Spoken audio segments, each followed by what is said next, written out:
네, 안녕하세요. 오늘 일본의 역사 왜곡에 대한 글로벌 대응이라는 주제로 강연을 하게 된 동북아 역사재단 조건이라고 합니다. 주제를 받고 일본의 역사 왜곡 이런 부분은 저도 익숙하고 또 여러 번 강의를 한 적도 있는데 이걸 글로벌 대응이라고 하면 어떻게 하면 좋을까 고민이 좀 많이 됐습니다. 글로벌한 사전적 의미로 딱 맞지는 않습니다만 제가 글로벌 대응이라고 했던 것에서 느꼈던 이미지 인식은 글로벌 대응, 보편적인 대응, 보편적인 인식의 함양과 그에 따른 행동의 실천 뭐 이런 걸로 좀 느껴졌습니다. 오늘 그런 의미에서 일본이 어떤 부분에서 역사 왜곡을 하고 있고 우리가 어떻게 이것에 대해서 대응하는 것이 옳은지 또는 지속 가능한지에 관해서 말씀을 좀 드리고 싶습니다. 준비한 게 있으니까 같이 보면서 말씀을 드리겠습니다. 제가 첫 번째 말씀드릴 것은 이겁니다. 우리는 도대체 왜 싸우는가? 우리가 뭐 싸운다고 표현하면 그렇습니다만 뭐 일반적인 의미에서 우리가 역사 문제 또는 역사 전쟁이라고까지 부르고 있는 그런 현실을 본다면 싸운다고는 표현이 꼭 틀렸다고도 보기 힘든데요. 도대체 우리가 왜 싸우고 있는지에 대해서 좀 먼저 고민할 필요가 있지 않나 그렇게 생각을 했습니다. 유진 제르키라고 하는 다큐멘터리 작가가 감독이 있는데요. 작년 같은 경우에 뭐 그 뉴욕의 타임스퀘어에서 그 트럼프 대통령을 좀 풍자하는 그런 이제 광고판을 올린 걸로 또 유명했던 그런 그 다큐멘터리 감독입니다. 이 사람이 2000년대 중반에 이런 제목의 다큐멘터리를 만든 적이 있었어요. 우리는 왜 싸우는가? 근데 이 제목은 원래 이 사람이 처음 만든 것은 아니고요. 1942년도에 미국 정부가 같은 제목, 1942년이라는 것이 미국이 아시아 지역, 일본과 전쟁을 세계 제2차 대전을 시작한 바로 그 직후란 말이죠.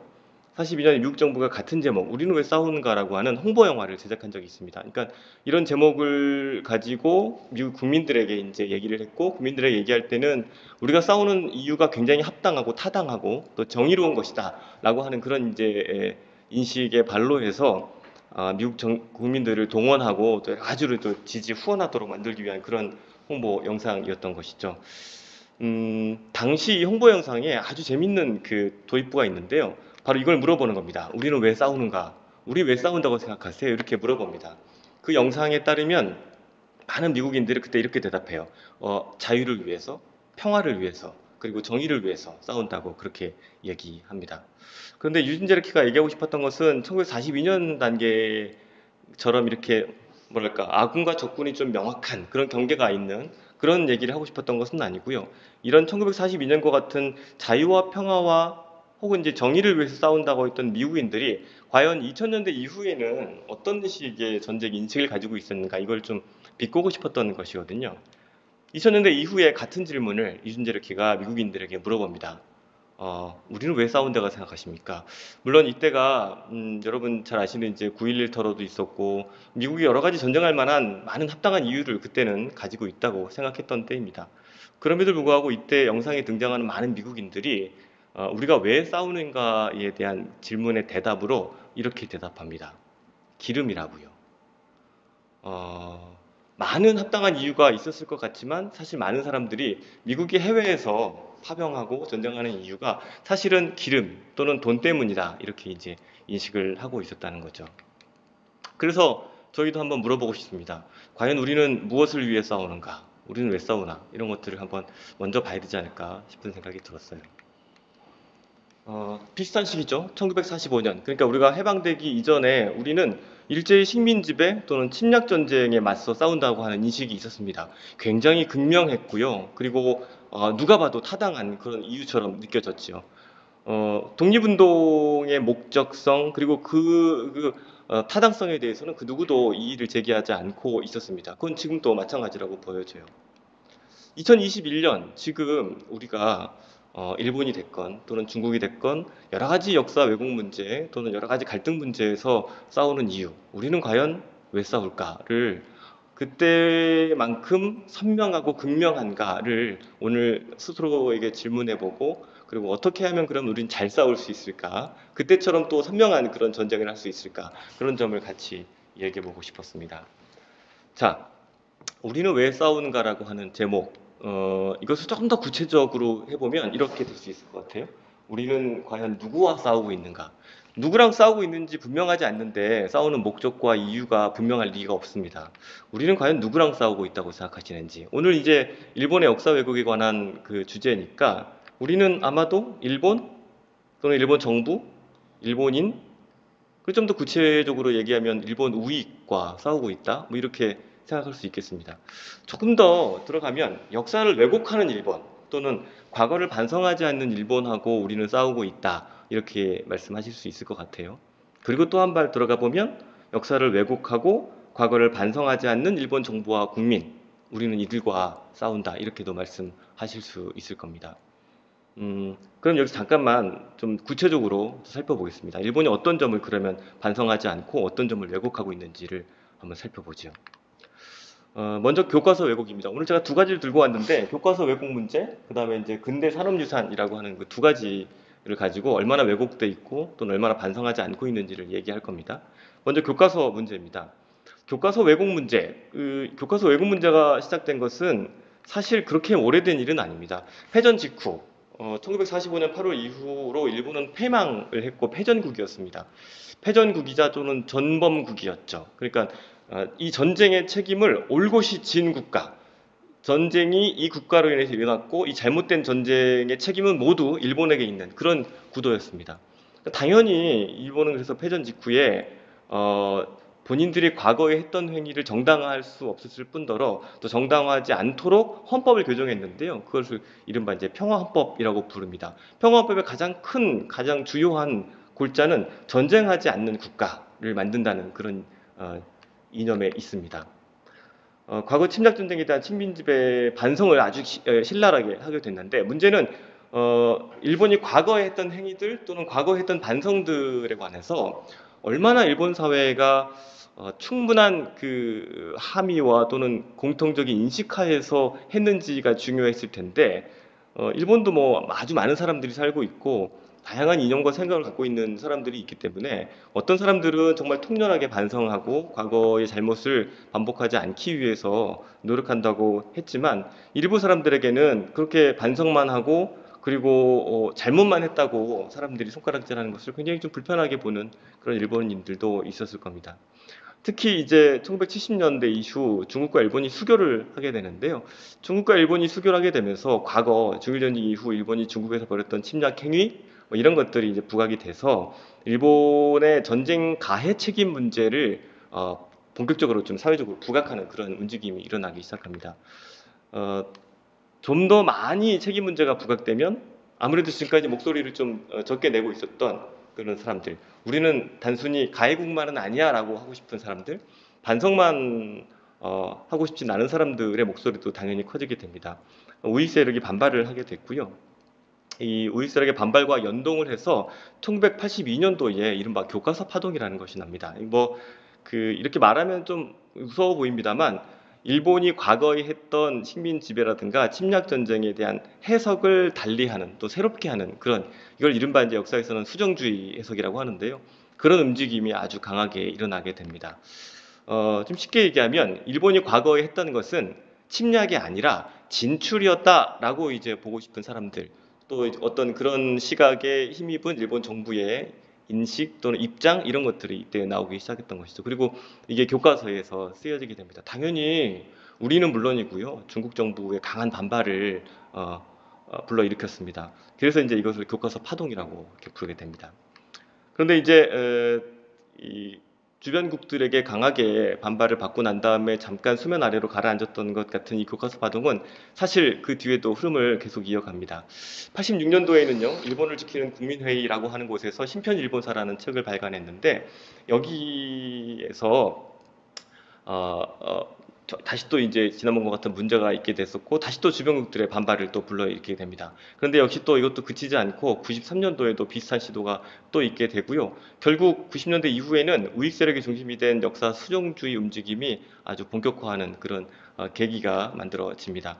그리고 여러분 한 번씩 들어보셨을 텐데요. 새영모라고 하는 새로운 역사 교과서를 만드는 모임이라는 그 단체가 97년에 만들어지게 됩니다.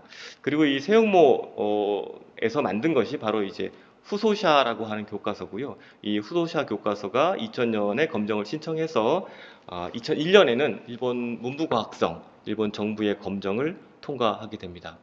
일본 정부의 검정을 통과하였다. 이 교과서라고 하는 것은 사실상 일본 정부가 이 교과서의 서술 방침, 인식을 정부의 입장과 틀리지 않다고 공인했다는 그런 이제 시각으로도 인정할 수 있기 때문에 아주 큰 문제가 됐죠.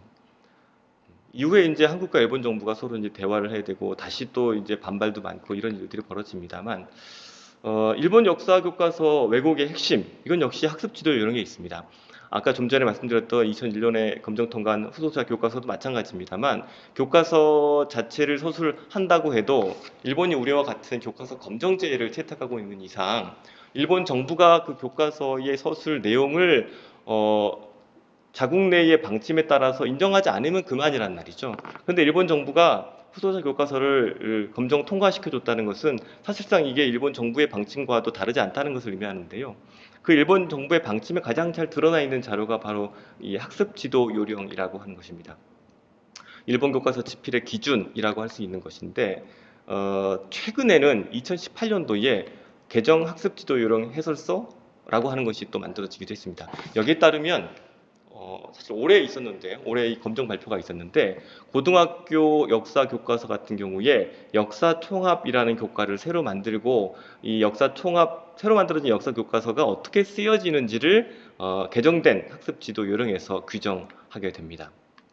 여기에 이렇게 나와 있습니다. 일본의 국립국가 형성 등의 학습에서 영토 획정 등을 다룰 수 있도록 할 것. 영토 문제를 다루라는 거죠. 여기는 뭐 문제가 없습니다. 이때 북방 영토, 여기 북방 영토는 이제 북방 사계도, 러시아와 국경 문제, 영토 분쟁을 벌이고 있다고 일본은 주장하는 그 북방 영토를 언급하고 동시에 다케시마, 일본이 다케시마거로 부르는 건 이제 우리의 독도죠. 독도 그리고 센카쿠 열도 편입에 대해서도 언급할 것 이렇게 규정이 되어 있습니다. 학습 지도 요령에 이렇게 규정이 되어 있으니까요. 만일 어떤 교과서 집필자가 다케시마, 센카쿠 열도, 독도 문제를 교과서에 서술하지 않으면 그럼 그 교과서는 검정에 통과할 수 없는 겁니다. 결국 이제 일본 정부가 아주 주변국의 이해관계와는 다르게 도발적인 자세로 영토 문제를 기술하도록 했고 교과서는 그런 점에서 쓰여졌다고 하는 것이죠. 자, 그럼 실제 고등학교 역사 교과서가 어떻게 쓰여져 있는지 한번 보겠습니다. 지금 올해 검정을 통과했다는 이 교과서는 내년부터 사용하게 되는데요. 역사총합이라는 이름을 가지고 있습니다. 이전과 다르게 역사총합 교과서는 필수로 규정이 되어 있고요.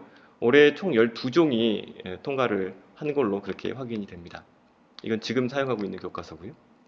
자, 이 안에 독도 문제가 어떻게 수술되고 있는지 잠깐 보겠습니다. 산천출판이라고 하는 교과서 회사인데요. 역사총합, 산천출판의 역사총합 교과서에는 이렇게 되어 있습니다. 산카쿠 제도와 죽도는 무인도였는데 일본인 어민이 진출한 것을 계기로 산카쿠 제도는 청일전 중에 죽도, 다케시마, 독도를 말하는 거죠. 러일 중에 일본의 영토에 편입되었다. 여기서 굉장히 중요한 얘기가 나오는데 독도가 무인도였다는 거예요. 그리고 독도에 일본인 어민이 먼저 진출한 그것을 계기로 이제 이게 일본 땅이 됐다 이렇게 얘기하고 있는 겁니다. 이제 여기서 나오는 것이 무주지 선점론 막 이런 이제 논리가 되겠는데 독도는 우리나라 역사서에도 아주 여러 번 등장하는 우리나라의 영역이었고 실제로 우리나라 어부들이 많이 가서 어업 활동을 했던 그런 장소였습니다. 그런데 이제 일본이 올해 검정을 통과한 교과서에서도 이런 기본적인 역사적 사실을 완전히 왜곡한 채 독도가 무인도였다라고 하는 이런 이제 주장을 펼치고 있다는 거죠. 그리고 이 독도를 1905년 1월에 각각 타국이 점령한 흔적이 없다는 것을 확인한 다음에 일본 영토에 편입시켰다라고 하는 뭐 거의 거짓말에 가까운 이런 왜곡을 하고 있습니다. 자, 다른 교과서, 명성사 교과서도 한번 보죠. 명성사 교과서는 또 특히 우익 계열의 교과서라고 해서 저희가 주목해서 보는 교과서인데요. 여기에도 비슷한 그런 내용을 담고 있습니다. 가기 결정에 의해서 독도를 시마네현에 편입하고 영유 의사를 국내외에 밝혔다라고 합니다. 국내외 어디에 밝혔는지 잘 모르겠는데 아무튼 밝혔다고 교과서는 기록하고 있고요. 그때 아무런 타국의 항의를 받지 않았다고 하는데 이것도 역시 거짓말입니다. 이미 독도가 한국의 영토 또는 조선의 영역이라는 것은 역사서에서 많이 등장하는 것이고요. 일본의 어업 활동 또는 이런 식의 행동에 관해서 조선 정부가 공식적으로 항의한 적이 있기 때문에 이 역사 교과서의 서술은 명백한 거짓말이라고 할 수 있습니다. 이런 식으로 이제 왜곡하고 있다는 거죠. 중요한 건 이제 이런 식으로 왜곡하고 있는 역사서도 중요하지만 문제지만 이 교과서가 사실상 아까 말씀드린 학습 지도 요령에 따라서 이렇게 서술되고 있으니까 그 학습 지도 요령 결국 일본 정부, 일본 문부과학성의 방침 자체가 문제가 있다 이렇게 말씀드릴 수 있는 거죠. 사실 왜곡한 부분 이런 부분도 있습니다만 사실을 쓰다가 은근슬쩍 누락시킨 그런 경우도 있습니다. 대표적으로 관동 대지진 관련 서술이 그렇습니다. 작년에 검정을 통과했던 자유사 교과서, 이 자유사 교과서는 아까 좀 전에 말씀드린 2001년 검정을 통과했다는 그 후소샤 교과서의 한 갈래인데요. 그 자유사 교과서에는 2011년에 이렇게 서술이 되어 있었습니다. 조선인과 사이주제 사이에서 불어난 계획이 있다는 소문이 퍼져서 조선인이나 조선인으로 오해받은 중국인과 일본인을 죽이거나 라고 하는 표현이 있었는데요. 이 표현 자체도 저희 입장에서는 관동대지진 때 한국인 피해를 너무 축소하거나 제대로 말해주지 않는다라고 비판할 소지가 있는 그런 서술이었는데 심지어 작년에 검정 통과한 본에서는 이 서술 자체가 아예 빠져 있었습니다. 사실을 누락시킨 거 이것도 결국 왜곡이라고 볼 수 있는 거죠. 고등학교 명성사 교과서 아까 제가 명성사 교과서가 우익 계열이라고 말씀드렸는데 여기도 마찬가지입니다. 2012년에 그래도 2012년에는 이런 식의 서술이 있었어요. 조선인에게 불온한 움직임이 있다는 유언비의 영향을 받은 자경단에 의해서 조선인에 대한 살상 사건이 빈발했다 이런 식으로는 써지고 있었습니다.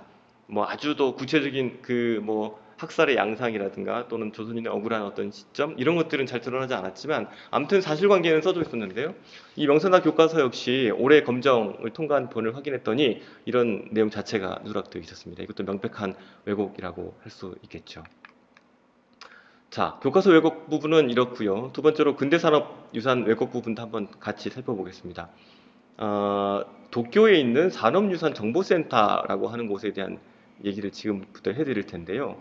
이 산업유산정보센터는 강제 동원 사실 그리고 침략 전쟁에 대한 왜곡된 시선을 가지고 있다라고 해서 저희 정부 동부역사재단을 비롯해서 정부도 비판한 바가 있고 저희 시민단체에서도 여러 번 거듭해서 비판하는 성명서를 낸 적이 있는데요. 이 시설이 생긴 게 작년 3월 달입니다. 작년 3월 말에 처음에 개관을 했고 이 개관한 이유는 2015년 일본이 이제 근대 산업유산 시설이라는 것을 그 근대 유산으로 가지고 있는데 이른바 일본에서는 메이지 산업혁명 시설 유산 뭐 이렇게 부릅니다.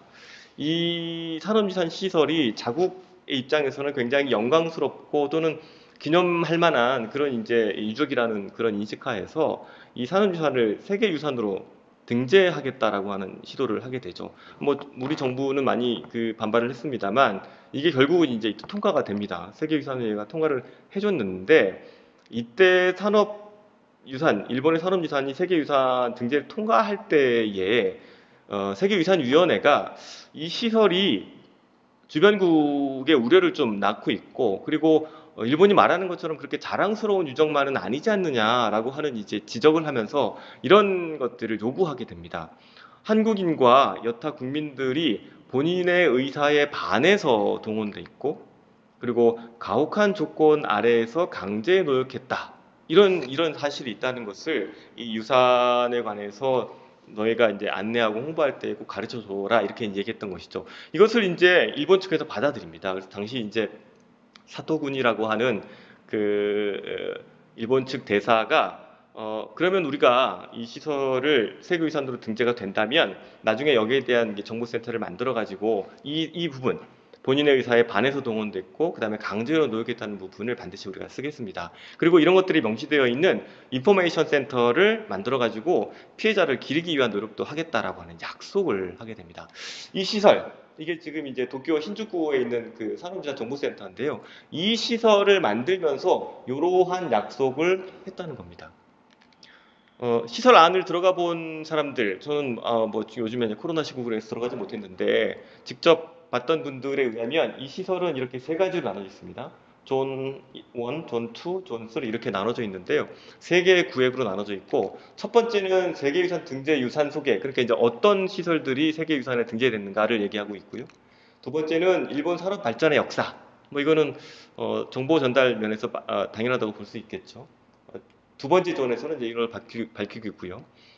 주목받는 건 세 번째 존입니다. 이 세 번째 존에서 바로 강제 동원 사실 또는 침략 전쟁을 지원했던 시설이다. 이런 것들을 명시적으로 전시하고 있어야 되는데 존 3, 그러니까 이제 세 번째 구역을 갔다 온 사람들의 말에 의하면 이 부분의 시설이 오히려, 그러니까 강제동원 사실을 밝히고 아까 말씀드렸지 않습니까? 이게 강제적이었다. 그리고 본인의 뜻에 반해서 동원됐다. 이런 부분들이 여기 담겨 있어야 되는데 실제 들어가 봤더니 강제동원 사실이 왜곡돼 있거나 오히려 부정되는 그런 것들이 전시되어 있다라고 하는 겁니다. 이게 굉장히 문제가 많다고 정부에서도 지적했고요. 저희 재단에서 또 성명서를 발표한 바 있었는데 이런 겁니다. 이런 식으로 왜곡되어 있는 거죠. 하시마, 여러분들 잘 아시는 구남도의 원래 이름이 하시마입니다. 그 바다 밑에 수백 미터 아래까지 바다 밑에 이렇게 탄광으로 파가지고 그 탈을 깼던, 광물을 캤던 그런 이제 시설이었는데요. 그 뭐 시설 자체의 열악함은 말할 것도 없이 절대로 탈출할 수 없는 지옥의 섬 이렇게 불렸던 것이 바로 하시마인데 그곳에서 일했던 사람의 이제 증언이라고 내세우면서 하시마 탄광에서 일한 아버지를 자랑스럽게 생각했다라고 하는 것을 이 세 번째 구역에다 써놓는다든가, 또는 조선인과 대만인은 모두 같은 일본인이었다 이렇게 쓴다든가, 따라서 차별도 없었고 학대도 없었다 이런 식으로 써 있었다는 거죠. 그러니까 이거는 일본이 단순히 이런 사실을 왜곡하고 싶고 숨기고 싶고 그런 마음은 이해합니다만 2015년에 이 시설이 산업유산에 등재될 때 했던 약속 자체를 지키지 않은 이 명백한 약속 위반이라고 할 수 있는 것이죠. 그게 바로 이 산업유산정보센터의 실체라고 말씀드릴 수 있습니다. 왜 이렇게 다른 식으로 되느냐? 뭐 아까 말씀드렸다시피 일본이 과거를 반성하지 않고 뭐 과거를 왜곡하고 싶고 또는 이제 이른바 자학사관이라고 하는데 자기들의 잘못을 계속 이렇게 반성만 하고 잘못했다고 꾸짖기만 하고 뭐 이런 것들을 더 이상 듣기 싫다 뭐 이런 것도 있겠지만 조금 더 객관적으로 보면 이 산업유산, 일본이 지금 내세우는 산업유산을 보는 시선이 좀 다른 거 아닌가? 이 그 시설이 가지고 있는 가치를 보는 눈이 서로 좀 다른 게 아닌가 이런 생각을 해보게 됩니다. 예컨대 이런 거죠. 유네스코에서는 세계유산위원회에서 이 세계유산을 선정할 때에 이런 표현을 씁니다. Outstanding Universal Value라고 해서 탁월한 보편적 가치가 있느냐 이 얘기를 하거든요. 제가 초반에 말씀드렸던 그 글로벌한 대응, 글로벌한 가치가 있느냐라고 좀 이렇게 치환해서 얘기해 볼 수도 있겠는데 이 유산이 그 유적이 또는 그 환경이 보편적 가치가 있느냐, 탁월하게 보편적 가치를 인정할 수 있느냐 이런 점을 보고자 합니다. 근데 일본 정부에서는 뭐라고 했냐면 이 시설이 말입니다. 서구에서 비서구권으로 산업화가 성공적으로 이전한 첫 번째 사례이기 때문에 당연하게 탁월하게 보편적 가치를 가집니다. 이렇게 얘기하는 것이죠. 일본이 내세우는 가치는 이런 겁니다. 다만 한국이라든가 중국, 주변국에서 내세우는 가치는 이런 거죠. 이 산업유산 시설은 일본이 얘기하듯이 산업화가 성공적으로 진전된 사례이기도 하지만 사실 전쟁이 격화되면서 침략 전쟁을 수행하고 강제 동원에 관련되었던 즉 평화와 인권 등 사실 인류에게 가장 중요한 가치죠. 그 어떤 가치보다 더 우월하고 더 보편적이라고 할 수 있는 가장 지켜져야 될 평화와 인권 등 이런 보편적 가치에 반하는 시설이다. 따라서 세계유산위원회가 유네스코 세계유산으로 등재한 것이 옳지 않다라고 지속적으로 얘기했던 것이죠. 이렇게 서로 다른 가치에 대한 대립 이런 것들이 있는 게 바로 산업유산정보센터라고 할 수 있습니다. 물론 이건 이제 그나마 일본의 입장을 객관적으로 봤다는 측면에서 제가 이렇게 말씀드린 것이고요. 이 시설이 가지고 있는 여러 가지 함의는 더 말할 나위가 없습니다. 결국 세계유산위원회가 어떤 결론을 내게 되냐면 일본이 주변국들과 대화를 더 많이 해야 되고 그 다음에 이제 아까 얘기했듯이 그렇게 눈 가리고 아웅하듯이 왜곡된 사실을 전달한다거나 또는 부정하는 사실을 전달하면 안 되고 반드시 그 시설의 풀 히스토리, 전체 역사를 적시해야 한다라고 하는 규정을 아주 강하게 내세우게 됩니다. 올해 이제 중국에서 세계유산위원회 회의가 있었었는데요. 그 세계유산위원회에서 일본이 왜곡하고 부정했던 근대 산업유산 정보센터에 관한 얘기가 실제 나왔었습니다. 그래서 세계유산위원회가 여러분 신문 기사 보면 아시겠지만 강한 유감의 뜻을 표현했고요. 다시 2년 뒤에 새로운 이제 보고서를 제출하고 그 보고 제출 때까지 이런 부분이 전부 시정됐으면 좋겠다라는 그런 의견을 제시한 바 있습니다. 자, 지금 이제 우리가 도대체 왜 싸우지? 그 다음에 누구와 싸우지? 라는 얘기를 했고요. 이제 싸우는 대상에 관한 얘기도 좀 해봤습니다. 예컨대 교과서 왜곡이라든가 또는 근대 산업유산 정보센터와 같은 근대 산업유산을 어떻게 왜곡했는가 이런 것들을 이제 얘기했었습니다. 도대체 그러면 이런 것들과 어떤 사람들이 싸우고 있는지를 좀 얘기해 드리고 싶어요. 먼저 이 글을 한번 읽어보겠습니다. 1991년 한국의 김학순 일본군 위안부 피해를 가장 먼저 공론화시켰고 증언했던 분입니다. 김학순 증언을 계기로 하여 일본 정부는 전시아의 여성에 대한 폭력과 인권 침해에 대해 조사를 했습니다. 그리고 1993년에 사죄와 반성의 마음을 밝히는 정부 견해를 발표했습니다.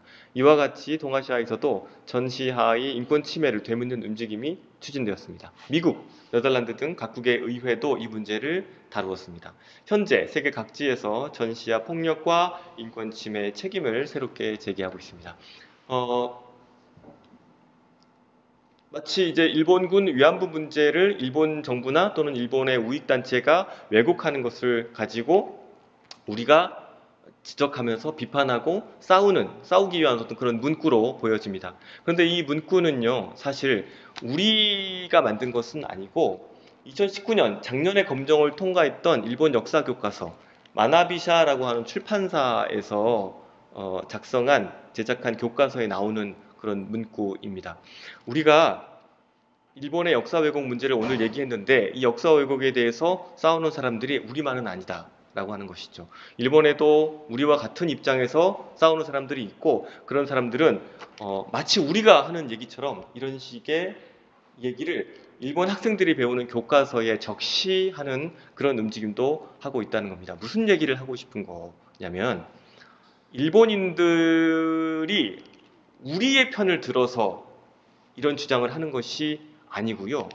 우리가 단순히 일본 자체가 싫어서 그러는 것이 아니고 이런 글을 쓰는 사람들 또는 이런 글을 교과서에 올리는 사람들과 일본의 역사 왜곡에 대해서 싸우거나 또는 지적하거나 비판하는 우리가 뭔가의 같은 공감대 속에 있다는 것을 제가 말씀드리고 싶었던 겁니다. 그 공감대가 아까 세계유산위원회가 지적했던 그 보편적 가치, 탁월한 보편적 가치, 그 어느 지점을 우리가 공감하고 있기 때문에 이런 일이 벌어지고 있다는 것을 얘기하고 싶은 것이죠. 함께 싸우는 사람들이 일본과 한국 많은 곳에 존재한다라고 하는 거죠. 자, 하나만 더 보겠습니다. 1919년 4월 경성, 서울에서 약 100km 떨어진 병천이라는 마을의 시장에서 약 3,000명의 사람들이 모였습니다. 3월 1일에 경성에서 독립이 선언되었습니다.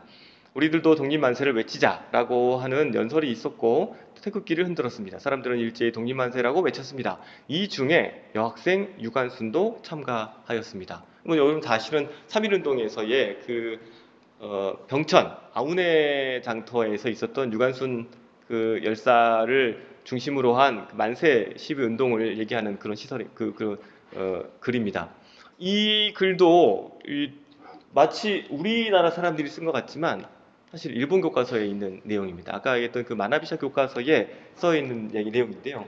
이렇게 유관순 열사의 사진과 함께 이런 식의 언급을 하고 있습니다. 이걸 이제 그대로 번역하면 이제 이런 식의 내용이 나오게 되는데요. 이것처럼 어떤 가치, 뭔가 우리가 공감대를 갖고 있는 보편적 가치가 있지 않을까라고 하는 것이 있는 것이고요. 그것을 위해서 한국과 일본의 많은 사람들이 같이 싸우고 있다라고 하는 거죠. 자, 이런 것들은 한국과 일본 정부 모두에게도 같이 공유할 수 있는 부분이었습니다. 우리 정부 또는 한국 정부 또는 이제 일본이라든가 한국의 학자들도 이런 부분을 많이 노력했었는데요. 2001년도부터 시작해서 한일 역사공동연구위원회라고 하는 것이 열렸고요. 이것들이 많은 성과를 거두기도 했습니다. 물론 이제 한계를 지적하는 부분도 계시지만 이런 어떤 연대의 기억도 있었고요. 그 다음에 이제 이런 야마카와 슈에이라고 하는 일본인 시민단체 활동가들도 있었습니다. 이 사람이 인간의 보루라고 하는 책을 썼는데 이 책에서 뭐 이런 식의 얘기를 하기도 했습니다. 가해자가 피해자에게 사죄하고 배상하는 이외에 길이 없다. 뭐 이렇게 얘기하면서 이 싸움에 참가하는 것이야말로 나 자신이 인간으로서 살아가는 보루, 양심인 것이다. 이런 얘기를 하기도 했습니다. 뭐 이런 사람들이 있다는 거죠.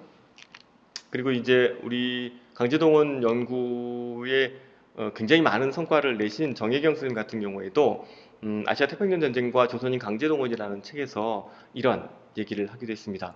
우리가 인간의 존엄성과 인류의 보편적 가치를 저해하고 훼손했기 때문에 일본을 비판하는 것이지 일본 그 자체 또는 일본 사람들 자체를 비판하거나 또는 비난할 이유는 없다. 따라서 우리가 정말로 중요시해야 될 것, 그것이 바로 이런 부분.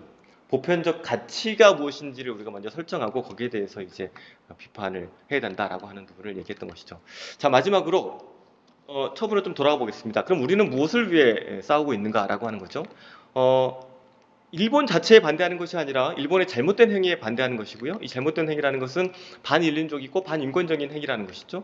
좀 더 거대하게 거대 담론으로 얘기하면 인류라고 하는 종을 위험에 빠뜨린 행위, 그게 이제 20세기 초창기에 있었지 않습니까? 이런 것들을 얘기하는 것이고 일본이 아닌 그 어떤 국가나 민족 세력이 지금 얘기하는 보편적 가치를 침해하고자 한다면 이것이 우리가 싸워야 될 바고 대상이지 반드시 일본이라고 하는 그 자체에 있는 것은 아니다라고 하는 얘기입니다.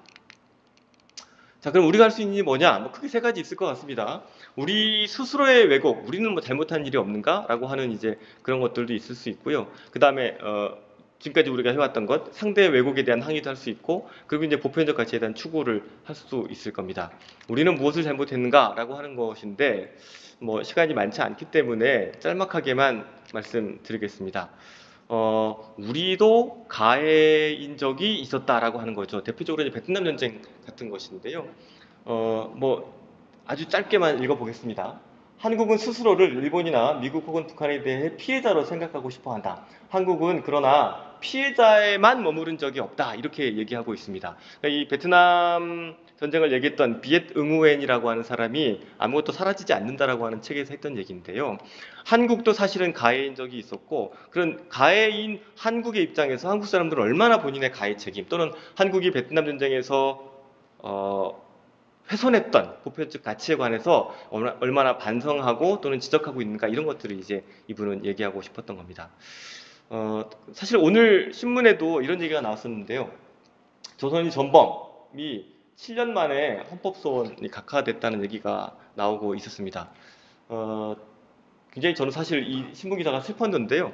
한국인 조선인 전범이라는 것이 포로감시원이라고 하는 방식으로 일본 일제에게 동원되어 가지고 연합군 포로 감시를 했고 이 사람들이 이제 감시하는 과정에서 연합군 포로들을 좀 학대한 정황이 있는데 문제는 이분들은 애초에 강제 동원된 사람들이었고 식민지 피해 인민이었단 말이죠. 그런데 이 사람들을 나중에 연합군이 포로를 학대했다는 걸로 이제 전범으로 씌웠는데요. 이분들이 우리 전범으로 해서 피해를 입은 게 너무 크다라고 해서 여러 번 이제 일본과 한국에서 소를 제기했고 그런 것들을 이제 이해해달라 또는 배상해달라 요구를 했는데 결과적으로 어제 결론이 났다고 하는데요. 우리 헌법재판소에서 이 주장을 각하시켰습니다. 베트남 전쟁 얘기도 했습니다만 사실 지금 우리가 일본에게 비판하는 사실 있지 않습니까? 강제동이라든가 전쟁 책임 문제. 우리가 일본에게 이렇게 비판하고 있는데 우리 스스로 우리 안에 있는 강제동원 피해자들에게 이런 것들을 인정하지 않고 있는 사실을 볼 때에 우리가 정말로 진짜 비난하고 있는 대상은 누구이지? 우리가 어떤 것을 비판하거나 비난하거나 또는 이제 싸울 때에 우리가 그 근거 이 기준으로 삼고 있는 보편적 가치는 정말 있는 것인가? 우리는 얼마나 가치를 지키고 있는 건가? 이런 것에 대한 의문을 좀 갖게 하는 기사였다고 생각을 합니다. 자, 그래서 이런 질문을 이제 마지막으로 하고 오늘 강의를 마치고 싶은데요.